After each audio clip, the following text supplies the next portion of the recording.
Magandang umaga, narito na mga balita sa inyong PRTV News Break. Hanggang kailan natin naasahan ang ganitong lagay ng panahon? Alamin natin yan mula kay Pag-asa Weather Forecaster Charmaine Varilla. Magandang umaga po, makapagal ng PRTV News Break.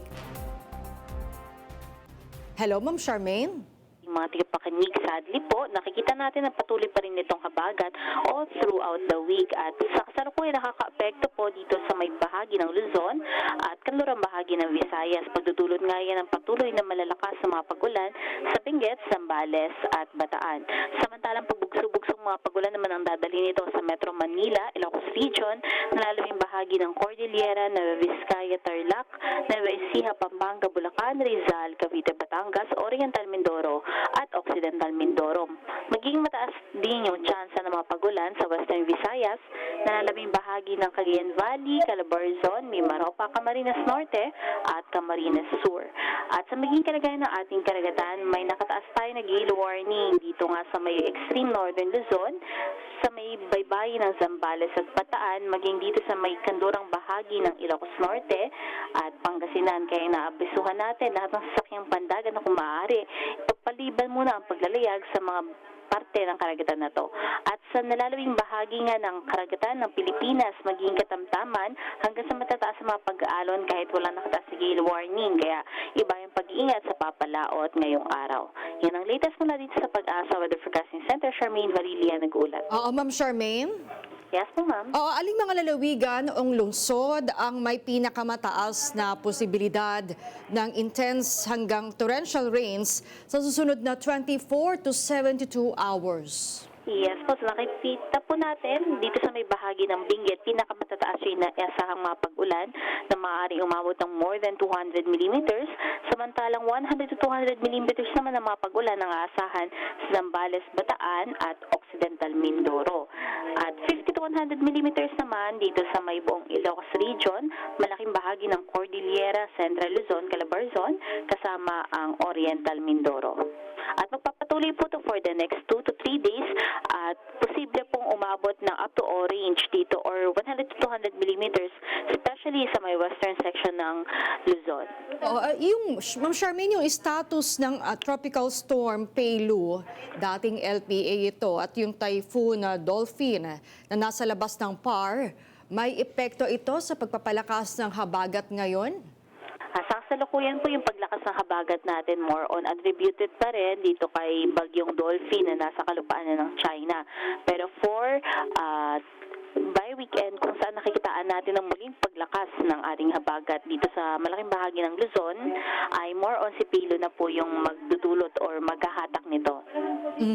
May posibilidad ba na may iba pang sistemang papasok sa PAR sa mga susunod na araw?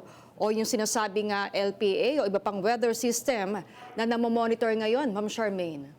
Yes po, base po sa ating tropical cyclone threat potential by next week ay posible po yung isang LPA na pumasok sa loob ng ating Philippine Area of Responsibility at sa kasalukuyan ay mababa pa naman yung chances nito na maglandfall, mababa yung chance na maging isang bagyo. Ngunit patuloy po nating babantayan dahil yung mga posibilidad na development nito sa mga susunod na araw. Maging bagyo, ano pong itatawag natin? So, kung meron pong papasok or madedevelop na bagyo inside PAR, papangalanan po natin yan na si Neneng. Alright, maraming salamat Pag-asa Weather Forecaster Charmaine Varilla. Ingat po kayo. Samantala, hindi bababa sa 8 ang naiulat na patay sa patuloy na pag-ulan. Bunsod ang pinaigting na habagat at nagdaang mga bagyong Luis at Maymay. Ayon yan sa National Disaster Risk Reduction and Management Council. Ayon sa NDRRMC, tig-2 naiulat sa Rizal, Batangas, Benguet at La Union. May isang nawawala sa Batangas, 7 naman ang nawawala sa Benguet. Samantala, sinuspinde ng Malacanang ang face-to-face classes at in-person na trabaho sa tanggapan ng gobyerno sa Metro Manila at 15 probinsya. Habang inatasan naman ng mga lokal na pamahalaan na maging alerto sa nasasakupang lugar. Mananatili naman ang matauhan sa health at search and rescue at ang mga pulis at sundalong aktibo. Pinag-utos ni Pangulong Ferdinand R. Marcos Jr. ang heightened alert sa lahat ng ahensya ng pamahalaan sa epekto ng pinaigting na habagat sa ilang bahagi ng Luzon. Ayon sa palasyo, masusing binabantayan ng Pangulo ang sitwasyon, lalo na sa mga lugar na madalas bahain. Partikular na mga komunidad na malapit sa mga dam at water reservoir, lalo't ilang dam sa Luzon ang umabot na sa spilling level. Inatasan ng Pangulo ang mga ahensya na magpatupad ng mga hakbang upang maprotektahan ng mga komunidad gayon din ang mga infrastruktura. Tinitiyak ng pamahalaan ang agarang pagtugon ng mga ahensya sa mga pangangailangan ng nasa higit 200,000 pamilya na apektado ng habagat na ayon sa datos ng DSWD. Kasabay ng patuloy na pagbuhos ng ulan at pagbaha sa iba't ibang lugar sa Metro Manila at Luzon, sinuspinde ni Senate President Sherwin Gatchalian ang impeachment trial ni Vice President Sara Duterte.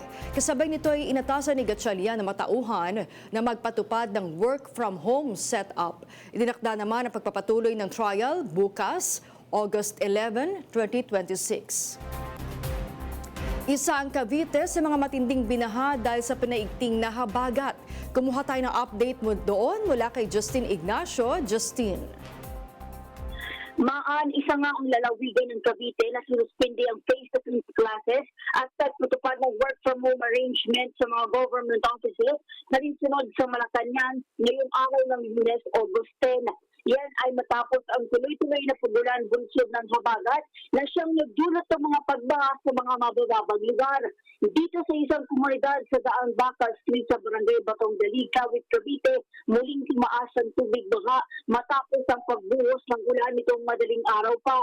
Aabot mula tubo ng dagdib ang mga pagbaha sa ilang lugar sa Kawit, kaya ilang mga residente rin ang nagsilikas. Responde rin ang Kawit Municipal Disaster Risk Reduction Management Office upang isalba ang ilang mga residente na na-stuck sa kanilang bahay. Ang lokal na pamahalaan naman ng Kawit na pinirin yung mga family food packs ng DSWD para sa mga nasa evacuation centers. Sa ngayon, pabugso-bugsong mga pag-ulan na nararanasan ngayon dito sa Kawit, Cavite. At yan na muna ang latest sa mga oras na ito. Ako, si Justine Ignacio ng PRTV News, nagsaserbisyo para sa Pilipino. Alright, maraming salamat sa iyo, Justine Ignacio. At yan ang mga balita na kalap ng inyong PRTV News Break. Live kami sa free-to-air, Beam Channel 31, Signal Channel 31 at sa YouTube. Tumutok din sa aming social media accounts sa Instagram, Facebook at TikTok sa @PRTV Prime Media. Ako po si Maan Macapagal. Magandang umaga.